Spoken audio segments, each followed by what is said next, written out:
Caros irmãos e irmãs aqui presentes, também aqueles que nos acompanham nas suas casas, vivendo esse 17º domingo do tempo comum, nós continuamos a ler, meditar o Evangelho de Mateus. E a gente não pode cansar de repetir, né? Esse livro é muito interessante porque são cinco detalhes, 5 livros, podemos dizer, 5 partes, e que vão nos colocando dentro dos mistérios do reino de Deus.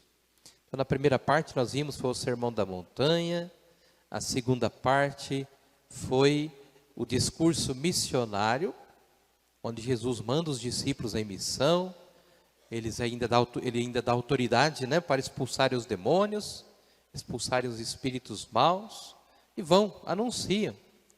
E aí eles voltam e relatam as maravilhas.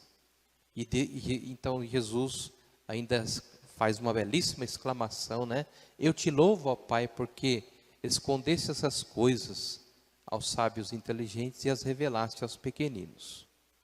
Mas também a missão não foi só alegria. Teve alguns que recusaram. Aí os apóstolos falaram o que para Jesus? Senhor, o Senhor quer que a gente manda vir fogo do céu para queimar esse povo? Aí Jesus falou, não, né? Deixe como está. E aí ele conta a parábola do joio. E aí começa então o livro das parábolas. Ele vai nos falando então a primeira parábola da semente, que foi lançada. E aí cai nos vários tipos de terreno. E nós aprendemos que devemos ser um terreno bom. Porque a semente é boa. Essa semente é a palavra de Deus. Então, como que eu estou trabalhando o meu coração para colher essa semente e dar muitos frutos? Depois, a segunda parábola que nós ouvimos, né, a do joio, misturada com o trigo, nós aprendemos que não podemos arrancar o joio. Temos que conviver, né? Por quê? Se você quer arrancar o joio, acaba arrancando o trigo também. Você pode estragar a lavoura. Então vamos deixar crescer juntos. No final, no julgamento, Deus saberá como separar. Então precisamos aprender a separar o joio do trigo. Depois, naquele mesmo plano de parábolas, nós ouvimos o grão da semente de mostarda, né? Que é um grãozinho pequenino, mas quando plantado se torna uma grande árvore. Quer dizer, nós podemos ser pequenos, ou podemos fazer poucas ações, mas aquela ação deverá ser eficaz, para que cresça, para que o reino de Deus aconteça. E também naquela mesma parábola, foi falado do fermento, que uma mulher coloca a massa, né, na farinha, para levedar. Então, o fermento, um pouquinho só, assim como o sal, né, o fermento, ele ajuda a levedar a massa e deixa o pão grande, macio, gostoso de se comer, né? Assim também deve ser o cristão.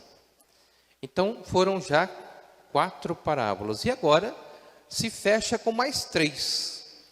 Essas 3 parábolas de hoje vão nos mostrar que nós precisamos aprender a fazer as nossas escolhas, né? Precisamos aprender a fazer escolhas, porque toda escolha existe uma renúncia. Todas as vezes que você faz uma escolha, você faz uma renúncia também. Então você pode escolher entre o bem e o mal. Então se eu escolho o bem, eu vou renunciar ao mal, né? Mas também eu posso fazer uma escolha entre uma coisa boa e uma coisa ainda melhor, né? Olha que coisa maravilhosa que Jesus vai nos ensinar. Por isso que ele nos conta essas outras 3 parábolas. E compara então o reino dos céus como um tesouro escondido no campo. O homem o encontra, o mantém escondido e cheio de alegria, ele vai e vende todos os seus bens e compra aquele campo. Ou seja, ele vê essa possibilidade de aumentar, né, as suas posses. Para quê? Para que ele possa ajudar ainda mais a sua família, os seus amigos. Então essa primeira parábola vem nos mostrar isso. A segunda ligada a essa é aquele que encontra um comprador, né? Que compra pérolas preciosas. Quando encontra uma de grande valor, ele vai e vende todos os seus bens e compra aquela pérola. Aquele que vê o reino, vislumbra já as coisas de Deus, que é uma pérola preciosa. Ele vai renunciar a tudo. Quantas pessoas, homens e mulheres, já na sua vida, vislumbraram coisa maior que as riquezas, né? Servir ao reino de Deus, servir já aqui na terra. Então é uma pérola de grande valor. E depois ele ainda vai fechar com outra parábola, é ainda como o reino dos céus é como uma rede lançada ao mar e que pesca todo tipo de peixe. Então o reino dos céus é assim. Todos, né? Todos pertencemos a esse reino, bons e maus. Então crescemos todos juntos. E aí a gente fica se perguntando, mas por que será que Deus, Ele permite o mal?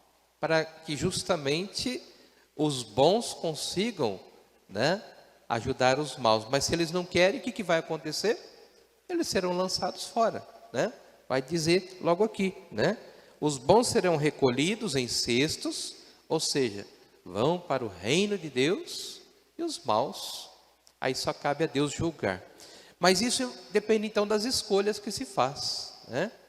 E aí então Jesus conta essas 7 parábolas, vocês perceberam então que desde a primeira parábola até a última foram 7. 7 é o número da perfeição na Bíblia. Depois que Jesus conta essas 7 parábolas, ele olha para os seus discípulos e diz: vocês compreenderam tudo isso? Eles disseram sim, né? Então Jesus fecha esse terceiro livro dizendo: pois é assim que o mestre da lei que se torna discípulo do reino dos céus é como um pai de família que tira do seu tesouro coisas boas, coisas novas e coisas velhas.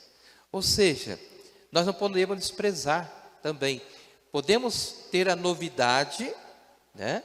Mas também a gente tem que se espelhar no que tudo que foi aprendido, coisas antigas que nos ensinam a viver a nossa vida, né?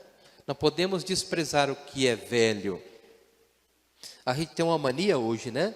De desprezar o que é velho. Então, é como um pai de família que tira do seu tesouro coisas novas e coisas velhas. Ou seja, tudo, tanto o novo quanto o velho, contribui para que a inteligência, para que a decisão seja tomada de forma correta. É isso que Deus quer de mim e de você. Que você tome a decisão certa. Olha que coisa bonita a primeira leitura. Salomão tomou a decisão certa. Salomão tinha apenas sido nomeado rei, né? Ele tinha uma grande população para governar. E aí Deus pede para ele: Salomão, faça um pedido. E o que Salomão pede na sua oração? Ele podia ter pedido riquezas. Eu quero ser milionário, né? Ou ele podia ter pedido que muita saúde, muitos anos de vida, longos anos, né? Porque para o judeu, longos anos de vida é uma benção. Ele podia ter pedido que o Senhor matasse todos os inimigos dele. Ele não pediu nada disso. O que Salomão pediu? Sabedoria. Sabedoria. Olha que coisa maravilhosa, Senhor. E olha que oração bonita, né? Senhor, dá a teu servo um coração compreensivo, capaz de governar o seu povo e de discernir entre o bem e o mal. Oxalá todos os políticos, né, os nossos governantes, leixem esse trechinho aqui, né? A tomar posse e pedir para Deus: Senhor, me dê sabedoria, né? Governar com sabedoria e não com interesse, né? Salomão então tinha acabado de ser entronizado o rei, então ele pede a sabedoria. E isso agradou a Deus. E Deus então disse: então, Salomão, como você pediu sabedoria, dou-te um coração sábio e inteligente, como nunca houve outro igual antes de ti, e nem haverá depois de ti. Então Salomão governou com sabedoria, e ele conseguiu, se não foi o melhor, acho que foi um dos melhores reis de Israel. Governou com sabedoria. E assim, ele, com a sabedoria, claro, ele juntou posses, ficou rico também, e conseguiu muitas amizades, ou seja, pediu certo, né? Dentre os bens, ele escolheu ainda o melhor. Então temos que pedir a sabedoria, né, a Deus, que Deus nos dá essa sabedoria. E assim, essa sabedoria vai nos ajudar, né, a sempre fazer o bem. Sempre fazer o bem. São Paulo vai nos lembrar na segunda leitura que tudo concorre para o bem daqueles que amam a Deus. Tudo. As coisas boas, mas também as coisas negativas concorrem para o bem. Se você ama a Deus, se você serve a Deus, você poderá tirar lições até de coisas negativas. Por exemplo, assim, uma notícia ruim que você recebe, né? E aí, ou então uma decisão que você precisa tomar, que é algo muito terrível, mas aquilo ali vai te ajudar a aprender, vai te fortalecer. Outro exemplo seria quando você perde alguém. Morre alguém da sua família ou morre alguém muito próximo. Aquilo ali também concorre para o bem. Por quê? Nós precisamos aprender a tirar lições boas do que é negativo. A gente olha a morte, por exemplo, só o lado negativo, como perda, como separação, né? Mas a gente não olha como ganho. Olhe como ganho. Você perdeu alguém aqui na terra, mas ganhou alguém lá no céu. Ganhou um intercessor lá no céu. Então vejam, né? A morte, ela pode ser positiva. Primeiro, você tem que ter certeza. A única certeza que você tem na sua vida é que você vai morrer. Ninguém aqui vai ficar para semente, vai? Ninguém, né? É a única certeza que você tem na sua vida. A maior certeza é que um dia você vai morrer. Por isso você precisa se preparar bem, né? Mas outra coisa bonita também, a gente fala, a pessoa descansou, é verdade? Então também acontece isso. A pessoa descansa em Deus, e as pessoas que ficam também deveriam descansar. Por quê? Ela está bem, não se preocupa mais, ela está junto com Deus. Descansa agora, elimina as suas preocupações, né? E ainda mais, a pessoa está agora vivendo das alegrias que Deus preparou, né? Então não vamos olhar a morte de uma forma negativa. A gente olha até como, a morte é olhada até meio egoísta. Eu perdi fulano. Não, você não perdeu, né? Você ganhou. Você ganhou agora um intercessor no céu. Está junto de Deus, né? Então não olhemos, é claro, eu sei que quando morre alguém muito próximo, a tristeza vem, né?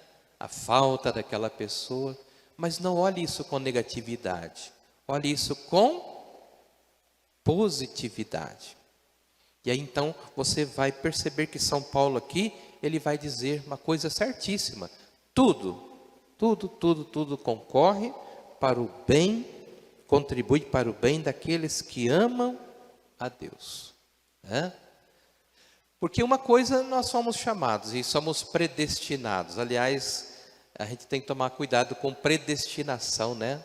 Essa predestinação que o mundo fala é algo muito negativo, é coisa errada, né? Somos predestinados a morrer de acidente de trânsito. Não tem nada disso. A única coisa que a Bíblia fala que você é predestinado é ser conforme a imagem do Filho de Deus. Então, a única predestinação que eu e você tem, você que está em casa, a nossa única predestinação é sermos conforme a imagem do seu Filho Jesus. Então, eu sou chamado a ser como Cristo hoje. Levar a paz, o amor, o consolo, ajudar as pessoas, assim como Jesus fez. Então, essa é a minha predestinação, que é boa, né? Então, peça ao Senhor isso. Aliás, feche seus olhos, né? Porque quando a gente fecha os olhos, abre o coração, né? E lá no seu coração, diga ao Senhor: Senhor, obrigado por essa palavra que agora tem colocado na nossa mente e no nosso coração.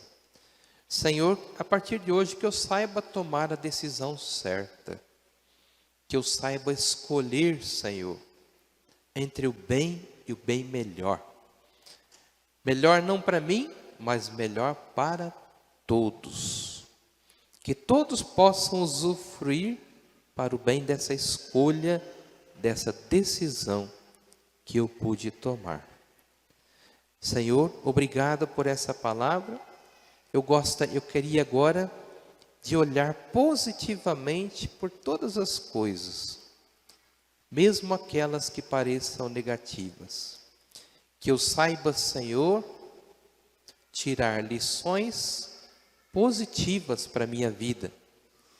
Que eu saiba, Senhor, converter tudo que é negativo em algo positivo, que vai me ajudar na minha vida e na vida das pessoas que vivem à minha volta. Obrigado, Senhor, por essa palavra. Que ela seja para mim consolo, conforto, mas sobretudo fortaleza na minha vida, agora e sempre. Amém.